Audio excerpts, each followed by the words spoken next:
Dear students, welcome to Gate Smashers. Python programming series में आप सभी का स्वागत है। तो यहाँ पे अगेन एक बहुत ही इंपॉर्टेंट क्वेश्चन लेके आया हूँ और इस क्वेश्चन को भी बहुत बार इंटरव्यूज के अंदर पूछा जाता है। तो वैसे भी आपको पता है कि पाइथन आज के टाइम पे सबसे ज्यादा इंटरव्यूज के अंदर पूछी जाती है। तो बिल्कुल बेसिक से हाई लेवल तक हमें जानना जरूरी है और जब तक एग्जीक्यूट नहीं करेंगे, प्रोग्राम नहीं करेंगे, तब तक आपको चीजें समझ में नहीं आएंगी। तो यहाँ पे हमेशा याद रखना कि जितने भी क्वेश्चन यहाँ पे करवा रहा हूँ, हर एक क्वेश्चन के अंदर 8-10 हिडन पॉइंट्स होते हैं या क्वेश्चंस होते हैं जो कि आप फर्दर एक्सप्लोर कर सकते हो अगर आपको एक चीज समझ में आ गई। जैसे इस क्वेश्चन के अंदर मैं यहाँ पे अब HCF हाईएस्ट कॉमन फैक्टर के ऊपर बात कर रहा हूँ या GCD जिसको हम बोलते हैं। अब ऐसे ही आपको इससे रिलेटेड जैसे LCM है वो अब आपको पता होना चाहिए, उसका लॉजिक भी आपको पता होना चाहिए। तो ये चीजें आपको इंटरनली तभी मिलती है जब आप एक चीज को अच्छे से कॉन्सेप्ट को पकड़ लेते हो। और वैसे भी प्रोग्रामिंग तो इंपॉर्टेंट है ही, और स्पेशली अगर आप इंटरव्यूज में जा रहे हो बिना प्रोग्रामिंग के सर्वाइव नहीं कर सकते। कहीं ना कहीं आपको एक लेवल तक तो एटलीस्ट आपको आनी ही चाहिए। तो देखो यहां पे अगर हम बात करें हाईएस्ट कॉमन फैक्टर, जैसे बचपन से ही हम लोग पढ़ते आ रहे हैं इसके ऊपर। जैसे अगर मैं नंबर ले लूं, एक हमारे पास है नंबर 12 और दूसरा नंबर है 16। अब दोनों नंबर जो है हाईएस्ट कॉमन फैक्टर, दोनों के बीच में जो हाईएस्ट कॉमन फैक्टर है वो क्या है। जैसे कॉमन मतलब दोनों किस नंबर से डिविजिबल होते हैं। अब आपको सर 2 से डिविजिबल हो रहे हैं दोनों। हाँ जी, 12 भी 2 से डिविजिबल हो रहा है, 16 भी 2 से डिविजिबल हो रहा है। तो it can be highest, no it is common factor but highest नहीं है। ऐसी मैं बात करूं 4, तो 4 जो है यस 12 4 से भी डिविजिबल है, 16 भी 4 से डिविजिबल है। इसके बाद अगर मैं बात करूं लेट्स से 6, तो 6 जो है वो 12 से तो है, मतलब 12 जो है वो 6 से तो है बट 16 नहीं है। तो यानी इससे ऊपर हम फर्दर जो है वो नहीं जा सकते। तो 2 और 4 दोनों ही कॉमन है, लेकिन हाईएस्ट कौन सा है आपका 4। तो यानी 4 जो है वो HCF इसका आंसर आएगा। तो इस तरीके से हम लोग जो है वो कैलकुलेट करते हैं। या फिर जैसे अगर हम बात करें डिवीजन मेथड से, अगर मैं बात करूं एक नंबर है हमारे पास 25, दूसरा नंबर है हमारे पास 15।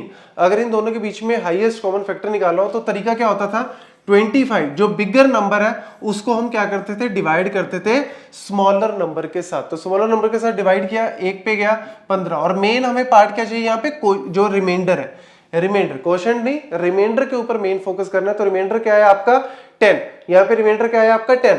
अब उसके बाद क्या करते हैं, जो रिमाइंडर है उसको तो लिखा रहने दो, लेकिन हमने पहले जिससे डिवाइड किया था, जो छोटा नंबर था पहले 15, अब हम उसको डिवाइड करेंगे इस रिमाइंडर से।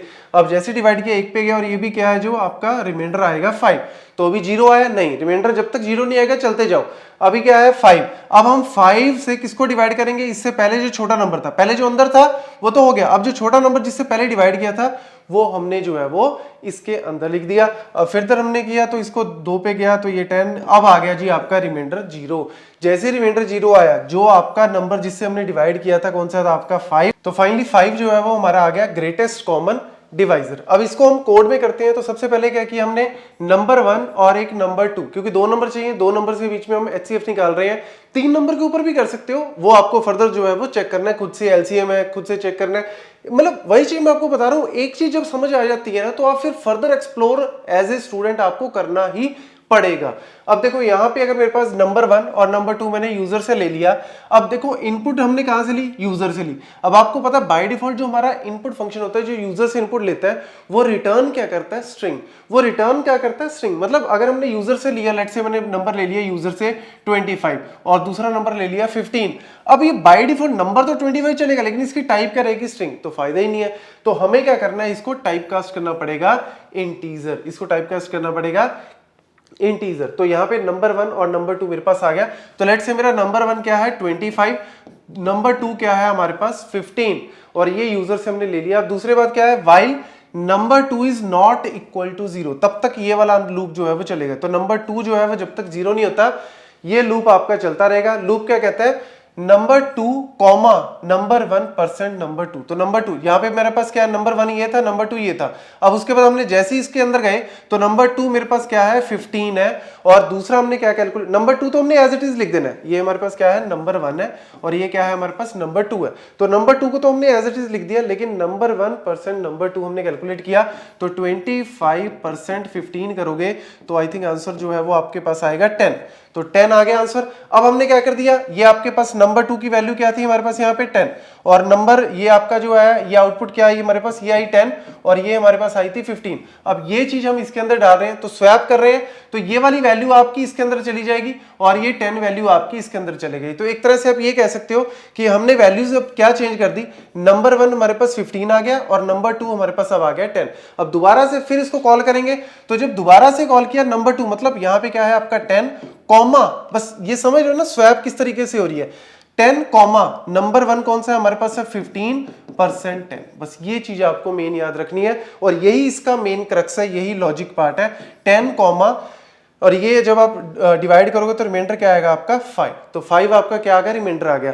तो यहाँ पे एक तरह से क्या हो गया 10 5, लेकिन ये 10 5 को हम डाल कैसे रहे हैं, उल्टा डाल रहे हैं एक तरह से। तो यहाँ पे 10 5 ये आपका 10 आ गया और ये आपका 5 हो गया। तो यहाँ पे नंबर 1 अब आपका 10 हो गया और नंबर 2 आपका क्या हो गया 5 हो गया। तो दोबारा से अभी भी कॉल करेंगे क्योंकि आपका नंबर 2 नॉट इक्वल टू 0 जो है वो अभी है। तो उसके बाद दोबारा फिर तीसरी बार कॉल किया, तो जैसी तीसरी बार कॉल किया तो यहाँ पे नंबर 2 को पहले लिख दो, नंबर 2 क्या आपका 5, उसको हमने पहले लिख दिया और नंबर 1 10% हमने क्या कर दिया 5। और जैसे इसको एग्जीक्यूट किया तो ये मेरे पास क्या आ गया जी, हमारे पास आंसर 0 आ जाएगा, यस, क्योंकि रिमाइंडर आपका 0 आएगा। तो अब हमने इसी चीज को दोबारा से फिर नंबर 1 और नंबर 2 में सेव कर दिया। तो नंबर 1 मेरा आ गया जी 5, नंबर 2 मेरा एक तरह से अब आ गया 0। तो नंबर 1 5, नंबर 2 क्या है 0, बट यहाँ पे नंबर 2 नॉट इक्वल टू 0, ये क्या हो गया एक तरह से फॉल्स हो गया। तो हमने रिटर्न क्या कर देना, नंबर 1 को प्रिंट कर देना। तो नंबर 1 क्या है आपका 5। तो यस, जो HCF है 15 और 25 में वो जो HCF है वो क्या है आपका 5, विच इज वैल्यू। तो ये एक तरह से जो है वो सिंपल सा लॉजिक है। अच्छा, इसमें एक और छोटा सा पॉइंट बता दूं, आपके दिमाग में आ सकता है कि सर यूजर हो सकता है कि पहले छोटा नंबर डाल दे और बाद में बड़ा नंबर डाल दे, क्योंकि हमेशा हम बड़े नंबर को छोटे नंबर से डिवाइड करते हैं, ऑब्वियसली तभी आपका आंसर आएगा। बट यूजर तो हो सकता है कि पहले 15 डाल दे नंबर 1 में और नंबर 2 में डाल दे 25, तो फर्क उससे कोई नहीं पड़ता। जब आप अंदर जाओगे तो यहाँ पे नंबर 1 में क्या आया जी, आपने 15 डाल दिया, नंबर 2 में आपने डाल दिया 25। तो जब आप अंदर जाओगे नंबर 2 नॉट इक्वल टू 0, बिल्कुल ठीक है जी, नॉट इक्वल टू 0 नहीं है। तो अंदर गए, अंदर जाने के बाद आपने क्या किया, नंबर 2, और यहाँ पे नंबर 2 क्या है जी आपका 25, कॉमा नंबर 1 क्या है आपका 15, कॉमा परसेंट नंबर 2 क्या है जी आपका 25। तो 25 कॉमा 15% 25 करोगे तो ऑब्वियसली 15 को जब डिवाइड करते हैं 25 से तो रिमाइंडर आपका 15 ही आएगा, यानी ये वाली वैल्यू एज इट इज आएगी। लेकिन जब हम इसको सेव करते हैं तो उल्टा हो जाएगा, सेव करते टाइम हम इसको स्वैप कर देंगे। नंबर 1 में अब क्या चला जाएगा आपका, एक तरह से नंबर 1 में 25 और नंबर 2 में क्या चला गया अब आपका 15, उल्टा हो गया। मतलब यही चीज हम चाहते थे कि आपका जो नंबर बड़ा है उसी को हम डिवाइड करें छोटे नंबर से, तो कोई फर्क नहीं पड़ता। अगर आप इस तरीके से करते हो तो एक स्टेप एक्स्ट्रा होगा, लेकिन उसके बाद ये फिर जो हमने किया उसी तरीके से जो है वो फर्दर सॉल्व कर देगा। तो ये सारे पॉइंट जो है वो नोट कर लो एक बार।